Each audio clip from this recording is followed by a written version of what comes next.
आजको काम चाहिँ धेरै अप्ठ्यारो काम छ। म त यहाँ माथि सिकालामा चढेको छु। काम त धेरै अप्ठ्यारो छ। माथि छु म, यहाँ पुरै पानी हाल्नु परिरहेछ र आजको मौसम पनि खराब छ, धेरै खराब मौसम छ। धेरै हावा हुरी चलिरहेछ। तपाईँहरू त्यहाँ पछाडि देख्न सक्नुहुन्छ, पछाडितिर। र म यहाँ चाहिँ अगाडि पानी हाल्दैछु आज। लगभग लगभग 3 फ्लोर माथि छु। तल छ त्यहाँ, उता चाहिँ साथी छ। म त यहाँ पाइप लिएर चाहिँ यो पाइपले चाहिँ पानी हालिरहेको छु।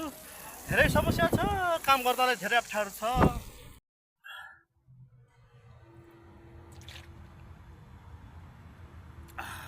धेरै मिठो छ पेप्सी हो।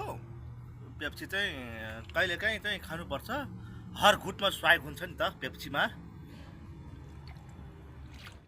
के गर्दा गर्मी बढेछ, कतारमा धेरै गर्मी हुन्छ, त्यही भएर चिसो मगाएको।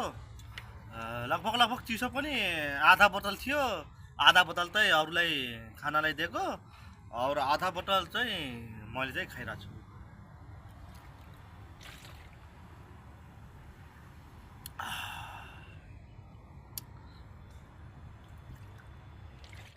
गाइस, म चाहिँ अहिले अलि निचे तल आइसकेको छु। म चाहिँ तल आइसक्यो। यतातिर चाहिँ धेरै गाह्रो थियो काम, धेरै अप्ठ्यारो थियो। माथि थियो, यता सबै स्काफोल्डिङ गरेको छ। त्यहाँ चाहिँ माथि चाहिँ पानी हाल्नु परिरहेको छ, अरूजना चाहिँ काम गर्दैछन्। म चाहिँ अलिकति तल झरिहालेँ। धेरै डर पनि लागिरहेछ। बाहिरतिर एकदम हावा चलिरहेछ, धेरै हावा चलिरहेछ। मौसम खराब छ, धुलो छ, धेरै समस्या छ। आज धेरै हावा छ, पानी पर्दैन, यस्तै हावा धुलो मात्रै हो। अरूजना चाहिँ अझै काम गर्दैछन् त्यहाँ माथि। त्यहाँ माथिदेखि काम गर्दै आइरहेछ तलतिर।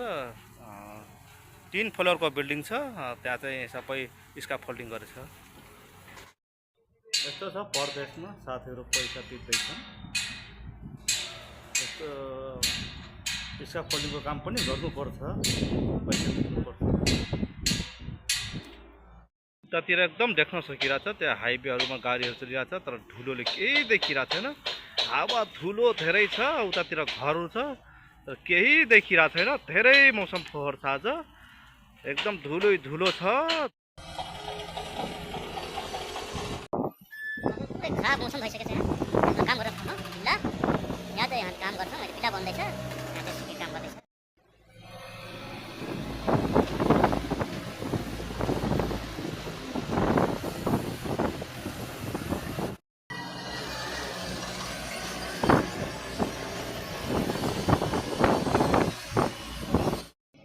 उता चाहिँ अरू साथीहरू चाहिँ अनि सिमेन्ट आएको छ, त्यही भएर चाहिँ उता सिमेन्ट उतारिरहेको छन्। 500 बोरा एकचोटि सिमेन्ट आउँछ उता गाडीमा।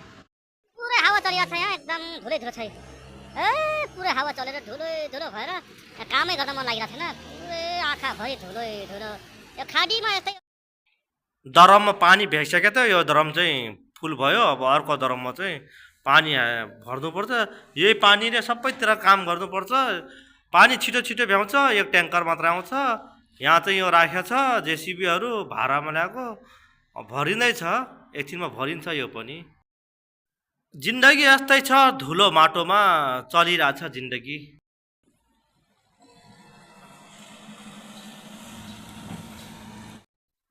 साथीले चाहिँ बकेट चलाइरहेछ, सानो जेसिबी। त्यो बङ्गलादेशको साथी हो, ऊ चाहिँ चलाइरहेछ। यो उता बाहिरबाट भित्रबाट चाहिँ बाहिर फोहोरहरू ल्याउँछ, वेस्टहरू। ओहो, यसको त टायर नै फुटेर बर्बाद भइसक्यो। के गर्नु अब, कम्पनीमा पठाएको टायर चेन्ज गर्नलाई। यो चाहिँ चलाउने, कन्ट्रोल गर्ने सजिलो छ। यो चाहिँ सानो जेसिबी भन्छ। अगाडिको चाहिँ यो सामान राख्ने बकेट भन्छ। यो चाहिँ अगाडिको चाहिँ बकेट छ। यताको टायर पनि पेन्चरै भइसकेको छ भनौँ। अहिले चाहिँ यहाँ चाहिँ पानी आइरहेछ तलबाट 2 फ्लोर माथि। म दरममा पानी हाल्दैछु। अहिले चाहिँ पानी भरिन लाग्छ, एकछिनपछि पानी भर्छ। अनि यो चाहिँ यो सिमेन्ट र बालुवा मिक्स गर्ने मसिन हो। यहाँ चाहिँ बालुवा र सिमेन्ट आउँछ, यसमा चाहिँ मिक्स भएर प्रेसर ल्याउँछ। यो पाइप मार्फत चाहिँ तलबाट चाहिँ प्रेसर ल्याउँछ है। तल त देखिरहेको छैन, यो स्काफोल्डिङ लगाएको छ। यहाँ चाहिँ अब यो चाहिँ प्लास्टर गर्ने ठाउँ हो। यहाँ चाहिँ प्लास्टर हुन्छ, रेडी छ प्लास्टरको लागि। अब यहाँ भित्र जाँदाखेरि चाहिँ यता चाहिँ हिजै भइसक्यो, यहाँ चाहिँ प्लास्टर हिजो भइसकेको छ, रेडी भइसक्यो चाहिँ प्लास्टर भएर। अनि यो चाहिँ डेली जहिले नि पाइप फुटिहाल्छ, जहिले नि पाइप फुटिहाल्छ। अनि उसलाई चाहिँ मैले त पाइप त्यो जोइन गर, म चाहिँ यो भिडियो क्रियालको पान लिएर आउँछु अनि यो अब पान खान्छु। क्रियालको पान एउटा पाउँछ यहाँ चाहिँ। पान खायो भने चाहिँ अलिअलि राम्रो चाहिँ लाग्छ, जे भए पनि रमाइलो छ पान खायो।